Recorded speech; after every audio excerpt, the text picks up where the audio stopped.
Bismillahirrahmanirrahim. Assalamualaikum warahmatullahi wabarakatuh. Menyapa dari UT Pekanbaru untuk seluruh calon mahasiswa Universitas Terbuka dimanapun Anda berada. Alhamdulillah pada hari ini kita bersama para operator dan manajer saya, Pak Irwanjar Eskom di registrasi dan pengujian, akan menyampaikan beberapa hal terkait dengan bagaimana cara registrasi mahasiswa baru Universitas Terbuka. Saat ini registrasi Anda nggak perlu datang ke kantor UPJ, semuanya tinggal online, apa saja yang nanti disiapkan itu nanti akan dijelaskan lebih lanjut oleh Pak Irwanjar. Silakan Pak Irwanjar, kebijakan terbaru apa dari Universitas Terbuka di 2020.2 ini? Tolong sampaikan kepada para calon mahasiswa supaya mereka nggak harus datang ke kantor karena ini memang era pandemi, cukup fully online sehingga mereka pun mudah untuk registrasinya. Silakan Pak Irwan. Baik Pak, terima kasih Pak Iqbal. Assalamualaikum warahmatullahi wabarakatuh. Semoga kita semuanya dalam keadaan sehat walafiat dan tidak kurang satu apapun. Sesuai yang disampaikan sama Pak Iqbal mengenai kebijakan terbaru masalah registrasi mahasiswa baru di masa 21.1, sesuai dengan surat edaran nomor 37120/R3/PK0203/2020 tanggal 25 September bahwa untuk masa 20.1 untuk khusus mahasiswa baru tidak lagi harus membawa berkasnya ke Pekanbaru. Nah, jadi proses untuk registrasi calon mahasiswa baru wajib melalui proses online. Nah, jadi berkas semuanya itu diupload ke aplikasi sia.ut.ac.id. Nah, nanti dari teman-teman front desk dan staf registrasi yang akan memvalidasi berkas kesesuaian antara nama, KTP, ijazah, dan berkas pendukung yang lainnya. Apabila ada kekurangan, tim kami akan memberi report feedback ke teman-teman calon mahasiswa, kekurangan berkasnya apa, dilengkapin segera. Nanti otomatis setelah divalidasi berkas lengkap, teman-teman calon mahasiswa akan mendapatkan nomor induk mahasiswa yang otomatis masuk ke emailnya calon mahasiswa ketika waktu melakukan pendaftaran sebagai calon mahasiswa baru. Nah, untuk proses sekarang ini, calon mahasiswa hanya bisa untuk mendaftarkan identitasnya terlebih dahulu, karena proses registrasi untuk mahasiswa baru seyogyanya harusnya sudah bisa dilakukan di tanggal 2 Desember. Hubungan sepertinya saat ini masih belum ya, setahu saya, karena proses masih mengikuti pola ujian THE ini Pak ya. Nah, tetapi silakan teman-teman calon mahasiswa untuk mendaftarkan sebagai calon mahasiswa baru Pekanbaru, khususnya mendaftarkan ke sia.ut.ac.id.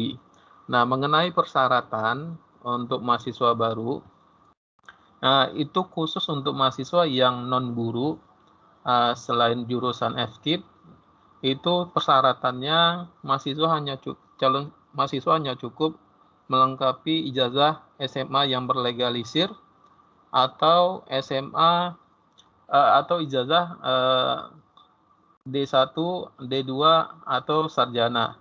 Bahkan itu syaratnya harus yang berlegalisir. Nah, tergantung dari masukan teman-teman mahasiswa baru. Nah, terus nanti ada kartu identitas, ini wajib sekarang ini. Data UT itu sudah disinkronkan dengan data di Sdukcapil. Nah, jadi memang harus mewajibkan ada NIK. Nah, apabila data teman-teman calon mahasiswa tidak mempunyai NIK, maka tidak akan bisa diinput di sistemnya UT. Ini syarat wajib yang harus dilakukan karena kita mewajibkan harus mempunyai NIK atau KTP yang harus diupload ke aplikasi sia.ut.ac.id. Nah, selain persyaratan yang lainnya itu nanti di aplikasi sia.ut.ac.id setelah kita berhasil login itu ada nanti namanya formulir F1E atau formulir pendaftaran mahasiswa baru, terus ada surat keabsahan dokumen pernyataan itu yang bisa di-download di aplikasinya, itu yang di-upload juga ke dalam sistemnya sia.ut.ac.id. Nah, tetapi khusus untuk calon mahasiswa yang mengambil jurusan FKIP, jurusan keguruan, ini syaratnya berbeda dengan perguruan tinggi lainnya. Jadi DOT mengkhususkan untuk yang memilih jurusan keguruan wajib mengajar minimal 1 tahun. Nah, apabila itu tidak dibuktikan dengan surat keterangan atau SK, maka tim kami dari verifikasi data calon mahasiswa tidak akan meng-approve dan akan memberikan notifikasi kepada calon mahasiswa bahwa kekurangannya berkasnya ini. Nah, jadi nanti karena ini berbasis online semuanya tentu kaitannya dengan email. Nah, jadi nanti feedbacknya akan otomatis masuk ke emailnya calon mahasiswa. Nah, untuk pendaftaran mahasiswa baru ini perlu dicatat bahwa untuk registrasi mahasiswa baru sebenarnya sudah dibuka dari tanggal 10 Agustus yang lalu sampai berakhir tanggal 13 Januari. Nah, untuk registrasi mata kuliahnya sendiri secara kalender akademik sudah dibuka tanggal 2 Desember sampai tanggal 27 Januari. Nah, jadi waktu-waktu ini silakan teman-teman memanfaatkan dari sekarang, bisa daftar dari rumah tanpa harus datang ke kantor UT. Teman-teman bisa untuk registrasi menjadi mahasiswa baru UT Pekanbaru di masa 2021.1. Nah, untuk teman-teman mahasiswa yang ingin langsung konsultasi ke kantor UT, kita juga membuka layanan front desk itu dari hari Senin sampai Sabtu. Teman-teman bisa datang, terus kalau ada kesulitan dalam registrasi di rumah, mungkin keterbatasan perangkat komputer atau agak kesulitan dalam scan mengupload berkas, kita di kantor juga menyediakan komputer dan scanner untuk bisa dimanfaatkan untuk calon mahasiswa baru untuk mendaftarkan di masa 21.1. Itu mungkin Pak gambaran awal penjelasan teknis untuk pendaftaran kebijakan terbaru untuk mahasiswa baru. Nah, jadi seperti itu yang mungkin saya sampaikan Pak. Nanti kalau ada yang kurang saya akan sampaikan lagi. Terima kasih Pak Iqbal. Oke, terima kasih Pak Irwansyah. Jadi ini untuk informasi yang sangat penting buat teman-teman calon mahasiswa. Jadi tidak perlu canggung, nggak perlu bingung. Semua nanti akan kita praktekkan di sini. Termasuk teman-teman yang ijazahnya belum dilegalisir. Jadi saya sudah konfirmasi kepada dinas provinsi yang menangani sekolah menengah atas bahwa teman-teman dari daerah yang sudah stay di Pekanbaru atau dan sekitarnya mempunyai ijazah provinsi atau kabupaten lain di Riau, tapi Anda nggak sempat lagi karena pandemi sekarang nggak bisa legalisir ke sana dan membutuhkan waktu dan biaya yang cukup lumayan, Anda bisa datang ke Dinas Provinsi Riau dengan membawa ijazah aslinya untuk dilegalisir dengan kepala dinas. Jadi dengan Kabid, mohon maaf, dilegalisir dengan Kabid SLTA, Kabid SMA, dan pungut biaya. Nah, silakan saja. Jadi memang syarat kita harus ijazahnya yang diupload adalah ijazah yang dilegalisir. Jadi jangan yang difotokopi, yang diupload, tapi ada warna legalisirnya yang otentik, kemudian bisa kita approval. Silakan Pak Jafrianto, tahap awal dikenalkan sia.ut.ac.id. Silakan. Oke, terima kasih Pak Iqbal. Assalamualaikum warahmatullahi wabarakatuh. Waalaikumsalam. Oke, pada kesempatan ini saya mencoba membuat panduan untuk calon mahasiswa sesuai yang disampaikan oleh Pak Irwan di awal tadi. Untuk pendaftaran pada semester ini dilakukan secara online, yaitu di sia.ut.ac.id. Sekarang kita harus buka dahulu sia.ut.ac.id.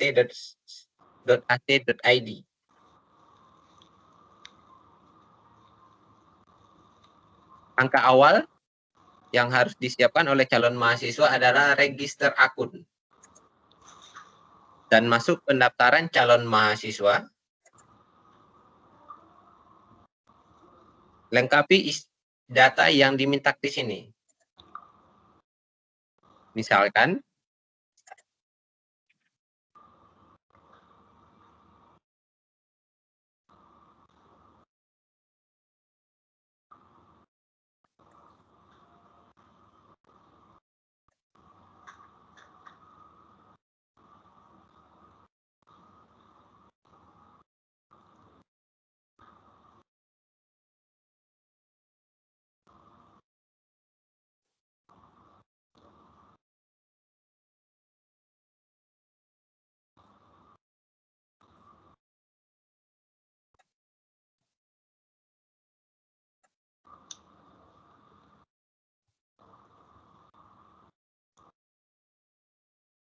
nama lengkapnya siapa?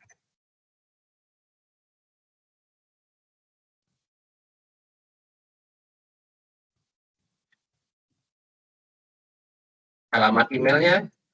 Dan untuk memastikan alamat email ini harus benar, supaya nanti kita bisa mengecek untuk link verifikasi yang dikirimkan ke alamat email.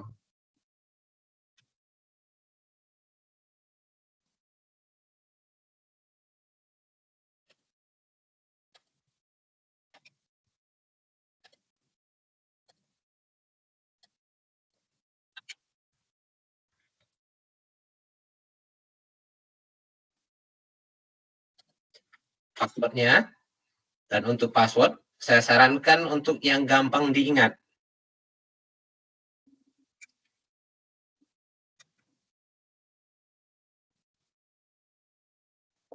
Konfirmasi password.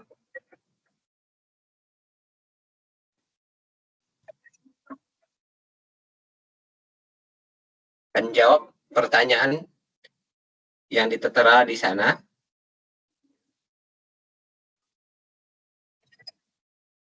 Dan lakukan register.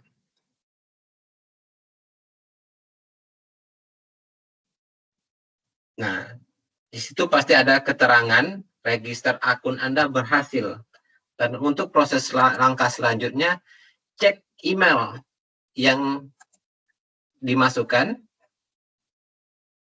Itu akan ada balasannya untuk verifikasi link.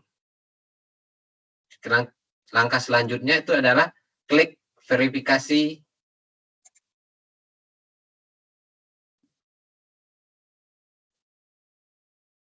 Nah, di situ akan secara otomatis masuk ke calon mahasiswa. Nah, untuk pilihan selanjutnya adalah silakan pilih UPBJJ mana yang sesuai dengan domisili Bapak Ibu semua. Misalkan UPBJJ-nya baru. Perlu disampaikan juga di sini Pak Jeffrey. Nah, ya. UPBJJ mungkin teman-teman yang masih awam ya masalah mengenai UPBJJ. UPBJJ ini adalah unit program belajar jarak jauh. Nah, kita Universitas Terbuka itu mempunyai UPBJJ se-Indonesia dari Sabang sampai Merauke. Bahkan ada satu unit UPT luar negeri ya, yang bisa mengakomodir seluruh beberapa negara yang bisa terfasilitasi untuk menjadi mahasiswa UT. Nah, jadi UPBJJ ini seperti Pekanbaru, kita kebetulan berkantor di kota Pekanbaru, tetapi untuk cakupan wilayahnya se-Riau. Nah, jadi kalau teman-teman cari UPBJJ Riau tidak akan ketemu. Nah, jadi UPBJJ itu kebetulan kita di Pekanbaru maka dibuat UPBJJ UT Pekanbaru tetapi cakupan wilayahnya Seriau. Jadi walaupun kita berada di Pasir Pangarean, nah kebetulan kalau teman-teman dari sana, teman-teman pilihnya sebagai UPBJJ Pekanbaru karena itu sudah mencakup jangkauan dari wilayahnya UPBJJ UT Pekanbaru. Jadi UPBJJ UT Pekanbaru adalah salah satu perpanjangan tangan dari UT Pusat untuk proses pendaftaran segala administrasi nantinya itu melalui proses perpanjangan tanganan dari Pekanbaru nanti langsung diteruskan ke pusat. Nah, jadi pada intinya sebenarnya mahasiswa UT itu sama seluruh Indonesia, akan di luar negeri. Kita fleksibel sekali, jadi walaupun kita sekarang terdaftar sebagai UPBJJ Pekanbaru, ketika kita pindah bertugas di provinsi lain, kita bisa mengajukan pindah UPBJJ. Nah, tetapi untuk proses nantinya pindah ujian, lokasi ujian, walaupun kita status Pekanbaru, tanpa mengubah status UPBJJ kok bisa terakomodir. Nah, jadi datanya tetap satu, hanya untuk memudahkan kita dalam mengelola, jadi akhirnya harus dikelompok-kelompokkan berdasarkan UPBJJ.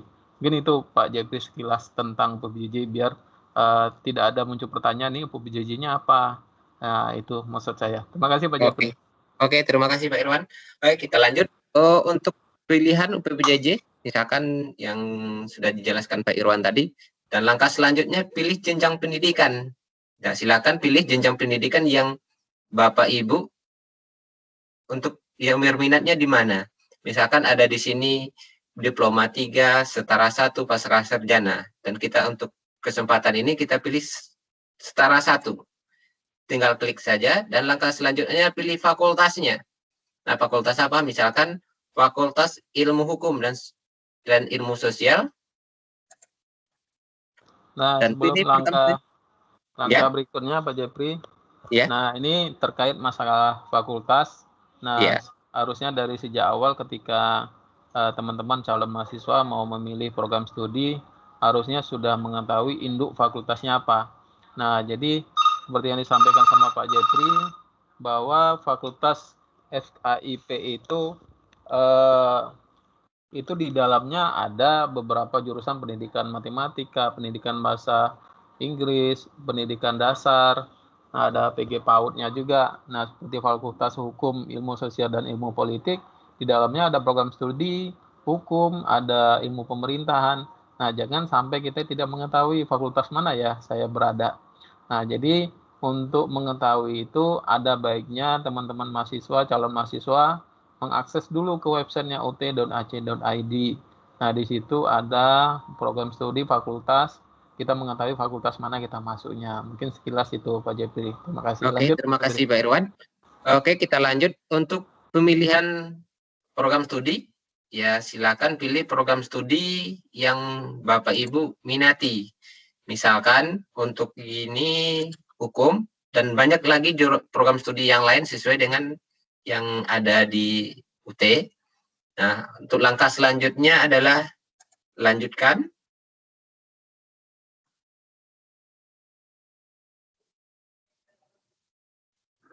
Nah, di sini Bapak Ibu harus mengisi semua datanya. Nih, itu adalah nomor induk kependudukan. Isi selengkap-lengkapnya itu ada 16 digit. Dan nama lengkap. Tempat tanggal lahir disesuaikan dengan KTP. Sebab ini sesuai yang disampaikan Pak Irwan di awal, itu data mahasiswa UT link ke Dukcapil. Supaya ini nanti tidak ada perbedaan data antara data di UT dan data di Dukcapil. Jika ada perbedaan nanti di kemudian hari akan bermasalah dan harapkan untuk ini benar sesuai dengan KTP. Dan tanggal lahir, pilih agamanya sesuai dengan agama masing-masing, jenis kelaminnya, warga Indonesia, warga negara, status perkawinan, dan alamat pengiriman. Dan alamat pengiriman ini sesuaikan dengan yang berdomisilinya di mana. Misalkan di Provinsi Riau, kabupatennya apa, yang ada di Riau, supaya gampang, ada hal-hal yang dikirimkan oleh UT itu cepat atau dapat diterima oleh mahasiswa.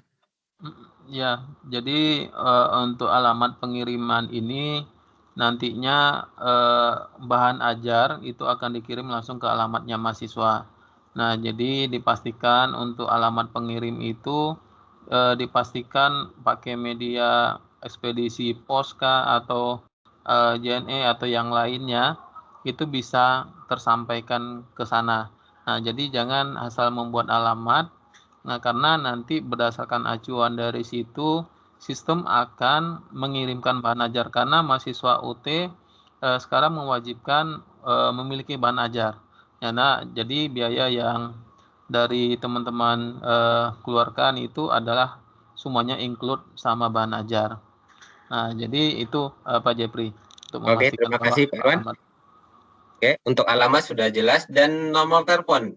Nomor telepon ini harus yang aktif.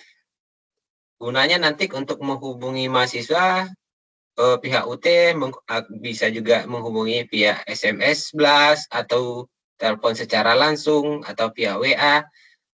Jangan sampai nomor yang didaftarkan di sini nomor yang tidak aktif. Itu untuk nomor telepon dan nomor HP itu harus benar-benar yang aktif.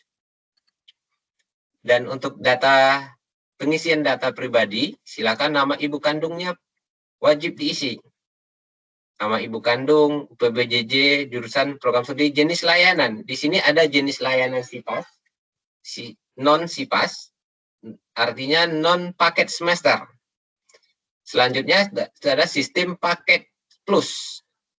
Ada juga sistem paket penuh, non-pendas.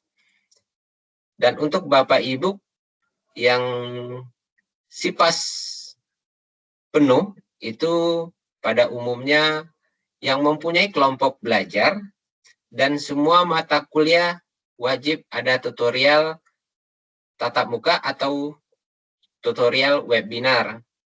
Nah, untuk yang semi SIPAS ini ada setengah dari paket semester itu mata kuliahnya tatap muka dan setengah lagi tidak tatap muka.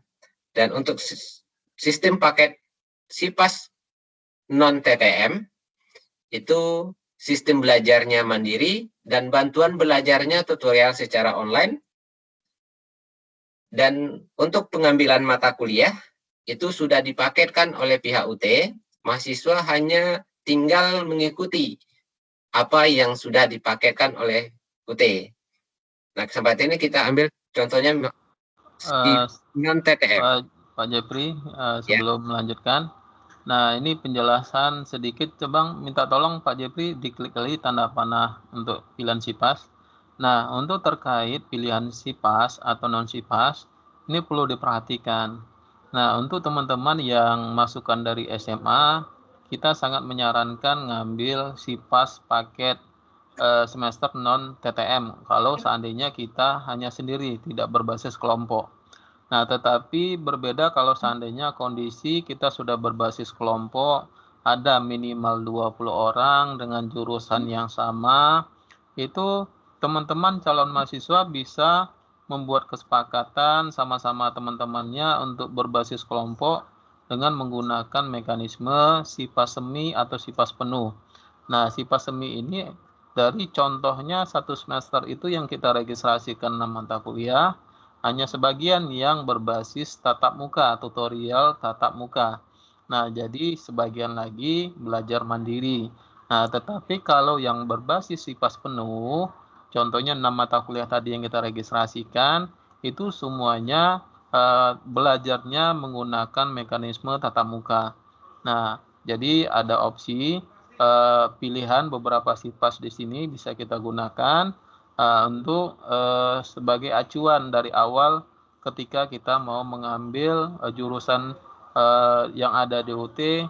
Nah, untuk mahasiswa yang masukannya dari diploma atau sarjana, nah UT juga di sini membuka kesempatan kepada calon mahasiswa untuk mengajukan proses saleh kredit.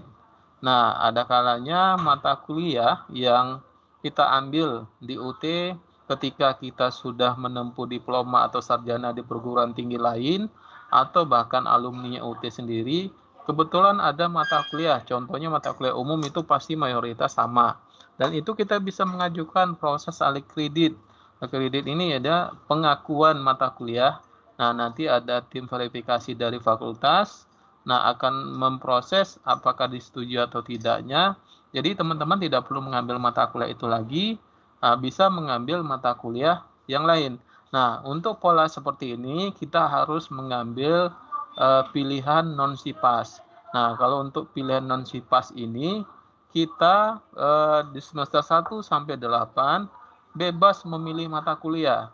Jadi sistem tidak akan membuat sistem paket arahan. Jadi bisa saja kita ngambilnya langsung di semester 2. Mungkin di semester 1 ambil 2 mata kuliah, di semester 2 ngambil 2 mata kuliah sampai mencukupi maksimal 24 SKS. Nah, itu pilihan non-SIPAS. Non-SIPAS itu dia fleksibel. Nah, jadi fleksibel.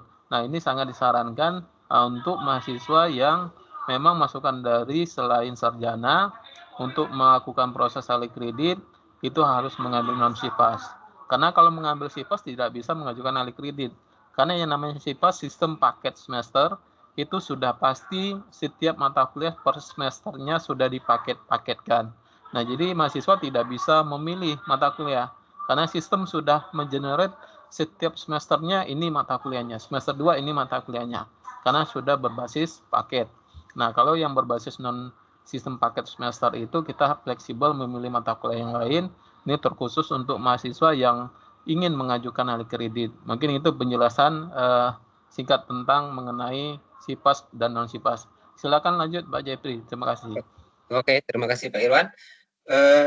Kita lanjutkan untuk pengambilan jenis layanan perlu hati-hati dan perlu perhatian juga. Nah, selanjutnya pilih pekerjaan apa? Di sini tinggal pilih untuk TNI, Polri, ASN, swasta, wira swasta, tidak bekerja. Nah, silakan pilih apa yang sesuai dengan pekerjaan Bapak Ibu masing-masing. Misalkan kita pilih TNI, Polri, atau ASN, atau swasta. Nah, referensi UT dapatnya dari mana? Dari teman, keluarga, website, spanduk. Silakan pilih sesuai dengan yang Bapak Ibu dapat informasi UT itu dari mana.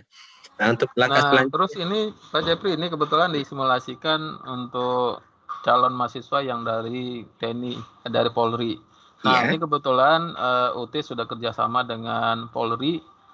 Jadi khusus untuk masukan dari Diktuba Polri, ya, itu mereka bisa melakukan proses alih kredit. Nah, jadi mereka bisa melampirkan ijazah Polri dan transit nilai pendidikannya mereka Diktuba Polri. Nah, itu nanti di semester 1 ada 3 mata kuliah dan semester 2 ada 2 mata kuliah. Itu bisa diajukan alih kredit. Nah, jadi khusus masukan dari polisi yang lulusan dari Diktuba Polri itu ngambilnya mekanismenya non-SIPAS.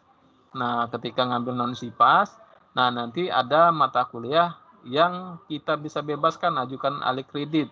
Nah, jadi tidak perlu mengambil yang harusnya kita mengambil 6 mata kuliah di semester 1, kita hanya bisa mengambil 3 dan 3-nya bisa kita ajukan untuk diajukan alih kreditnya. Nah, di semester 2 ada 2 mata kuliah yang bisa kita ajukan untuk dibebaskan. Nah, jadi teman-teman masukan dari polisi juga secara penempuan studinya bisa lebih singkat dibandingkan yang jurusan normal harus 8 semester. Untuk teman-teman yang masukan dari polisi, kalau seandainya bisa dikondisikan SKS-nya bisa di semester 7 sudah bisa selesai. Nah, itu tergantung dari kemampuan dari teman-teman dalam menyesuaikan waktu, belajar, dan tentunya mendapat dengan syarat nilai yang kelulusan dari UT. Itu saja Pak Jepri, makasih. Oke, kita lanjutkan untuk pemilihan ini sudah dijelaskan tadi untuk masukan TNI, Polri, ASN, dan swasta, atau wira swasta, atau yang baru tamat sekolah. Nah, lagi untuk selangkah selanjutnya referensi tentang UT, dapat informasi UT itu dari mana? Silakan dipilih. dari teman, keluarga, dan lainnya. Dan untuk yang khusus,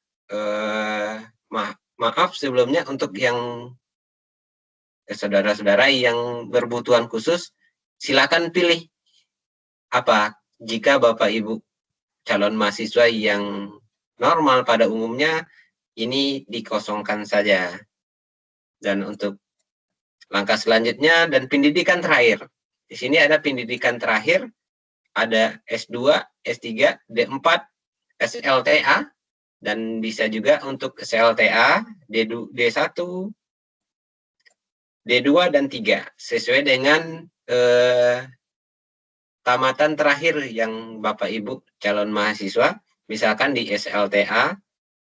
Kalau untuk D1, D2, atau D3, atau bahkan S1, itu harus dicantumkan perguruan tinggi asalnya dari mana. Ini diisi nomor induknya perguruan tinggi asalnya, untuk jurusan asalnya dipilih, dan jika untuk dari D2 jurusan asalnya apa, sini sudah tertera semua. Misalkan untuk yang D2 komputer atau analisis kesehatan, itu harus disesuaikan dengan ijazahnya Bapak Ibu semua. Dan nomor ijazah itu harus lengkap dibuat di sini, dan tahun ijazahnya sesuai dengan tahun tamatnya. Untuk informasi tambahan, ya Pak Jeffrey, ya, sampai di situ tadi dari perguruan tinggi lain. Pak Irwan bisa dijelaskan teman-teman yang dari perguruan tinggi lain, dari D3 atau dari S1 yang memang ingin melanjutkan, belum selesai dan ingin melanjutkan ke universitas terbuka, itu kita ada fasilitas alih kredit untuk teman-teman calon mahasiswa. Bisa dijelaskan portalnya apa, alih kreditnya, dan syaratnya apa saja? Silakan Pak Irwan. Ya, untuk mahasiswa yang kebetulan di perguruan tinggi selain UT yang belum menuntaskan pendidikannya, itu bisa mengajukan alih kredit di UT. Nah, tentu dengan syarat ada surat keterangan dari perguruan tinggi sebelumnya yang menerangkan bahwa benar mahasiswa tersebut pernah kuliah di universitas sebelumnya. Dan tentunya nanti kita akan butuh transkrip nilai. Nah, kita juga menyediakan form pengajuan alih kredit yang itu bisa diakses di websitenya ut.ac.id. Nah, kita di UT ada katalog ya, ada katalog kurikulum dan katalog penyelenggara. Nah, di katalog penyelenggara itu adalah secara detail jelaskan prosesnya. Nah, jadi nanti di katalog penyelenggara bisa di-download secara gratis untuk panduannya. Di situ ada form pengajuan alih kredit. Nah, pengajuan alih kredit itu nanti ada yang harus calon mahasiswa lengkapi, itu salah satunya deskripsi mata kuliah yang dibuat oleh mahasiswa, nanti yang dilegalitas oleh dekan, ketua, atau kaprodinya di perguruan tinggi sebelumnya. Nah, jadi selain itu nanti ada daftar mata kuliah yang diajukan, yang tentunya berdasarkan yang diajukan dengan kurikulum yang ada di UT, apa mata kuliah yang harus ingin diajukan. Nah, ini sebenarnya kalau melalui video ini mungkin belum sepenuhnya tersampaikan. Kita menyediakan layanan front desk atau boleh telepon langsung kalau seandainya teman-teman ada kesulitan, masih bingung dalam mengajukan proses alih kredit. Nah, tetapi pada intinya UT menerima untuk calon mahasiswa yang di perguruan tinggi sebelumnya belum selesai dan bisa melanjutkan ke UT dengan syarat tadi yang saya sampaikan. Tentunya yang pertama harus ada surat keterangan dari kampus sebelumnya menerangkan bahwa benar mahasiswa tersebut adalah mahasiswa dari perguruan tinggi sebelumnya. Itu saja Pak Iqbal.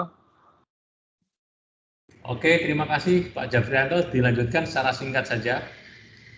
Jadi setelah melakukan seluruh identifikasi ini, ada khusus bagi guru juga di sana. Jadi memang guru ini lebih unik, syaratnya juga tidak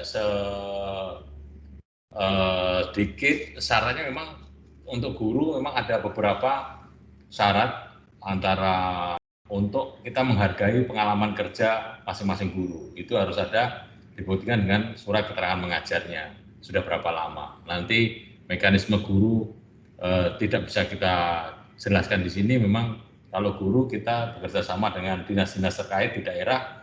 Saya rasa teman-teman di daerah sudah menjelaskan itu semua nantinya jika Anda mendaftar menjadi guru, karena basicnya adalah kelompok, kelas, walaupun saat ini kita tidak bisa menggunakan tatap muka, namun berbasis kelas virtual maupun tutorial webinar. Nah, silakan dilanjutkan langsung ke unggah berkas pendaftaran, Pak Jeffrey. Oke, terima kasih.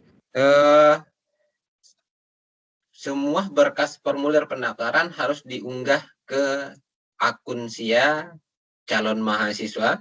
Bahkan harus disesuaikan dengan ini, foto, file foto 4x6. Nah, silakan diklik mau disimpan di mana.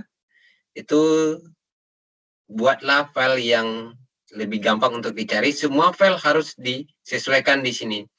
Surat pernyataan dokumen, isian pas foto dan tanda tangan, KTP, formulir data pribadi, itu disiapkan terlebih dahulu sebelum melakukan upload berkas di sini.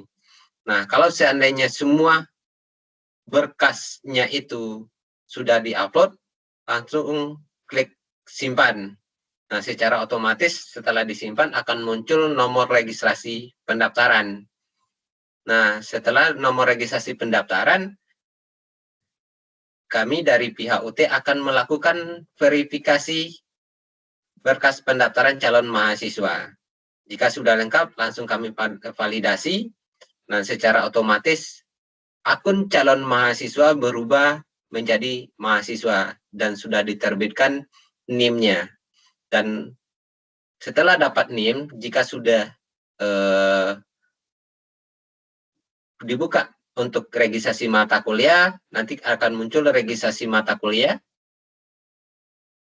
Silakan pilih mata kuliah apa yang mau diregistrasikan untuk jurusan untuk mahasiswa yang mengambil sistem non-PENAS, non-SIPAS maksudnya.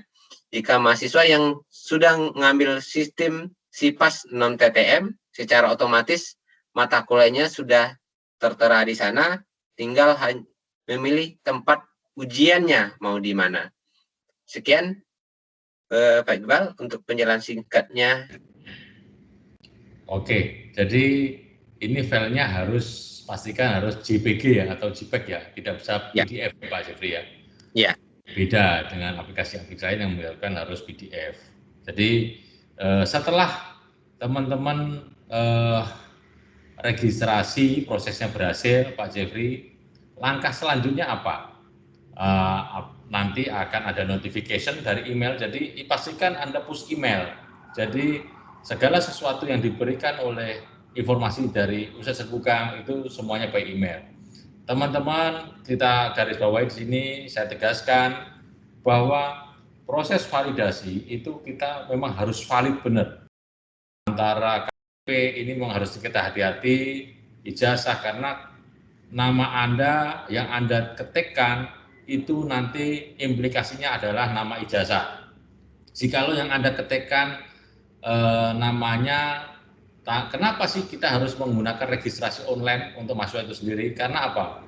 Kita mengantisipasi jikalau terjadi kesalahan itu Bapak Ibu bisa langsung merubah sendiri. Contoh, nama marga yang sering salah adalah tempat lahir. Jadi sesuai dengan kondisi real, sesuai dengan kondisi ijazah yang terakhir. Silakan Pak Jeffrey dijelaskan setelah mereka berhasil unggah dan Pak Jeffrey dan tim validasi, apa yang mereka harus lakukan setelah nanti mendapatkan NIM. Oke, terima kasih Pak Iqbal. Setelah berkas calon mahasiswa itu ada tim verifikasi dari UT, akan dapat notifikasi email pemberitahuan ke emailnya calon mahasiswa sesuai yang diregistrasikan di awal, bahwa pemberitahuan NIM. Setelah dapat NIM, itu baru dilakukan langkah registrasi mata kuliah. Nah, registrasi mata kuliah, setelah itu langsung cetak billing pembayarannya, dan silakan dibayar ke bank yang tertera di sana. Di sini ada Bank BRI, BNI, Mandiri, serta Alfamart. Nah, setelah itu, setelah lakukan pembayaran, secara otomatis Bapak Ibu calon mahasiswa sudah jadi mahasiswa UT. Hanya itu Pak Iqbal. Oke, terima kasih Pak Jafrianto dan Pak Irwansyah. Ini penjelasan singkat, dan memang sistem informasi akademik atau SIA UT ini adalah pintu pertama buat teman-teman semua sampai teman-teman nanti lulus nanti. Jadi teman-teman punya satu password, satu kata kunci. SIA ini bisa untuk registrasi ulang semester depannya, bisa melihat nilai, mencetak jadwal ujian, semuanya ada di sini. Termasuk nilai keseluruhan nanti setelah teman-teman dalam proses perguruan tinggi UT. Mudah-mudahan ini bisa menginspirasi, mencoba teman-teman yang ada di daerah, yang kita tidak bisa sosprom ke sana, tidak bisa ngajarin, namun dengan melalui video yang kita unggah ke channel YouTube, Bapak Ibu bisa memahami, dan tanpa harus kita tatap muka langsung, Bapak Ibu bisa mendaftar menjadi mahasiswa UT secara online. Terima kasih, mudah-mudahan bermanfaat. Info lebih lanjut Anda bisa cek website kita di pekanbaru.ut.ac.id. Semua informasi ada di sana, program studi, biaya kuliah, dan akreditasinya ada di website tersebut. Terima kasih. Wassalamualaikum warahmatullahi wabarakatuh. Waalaikumsalam warahmatullahi wabarakatuh.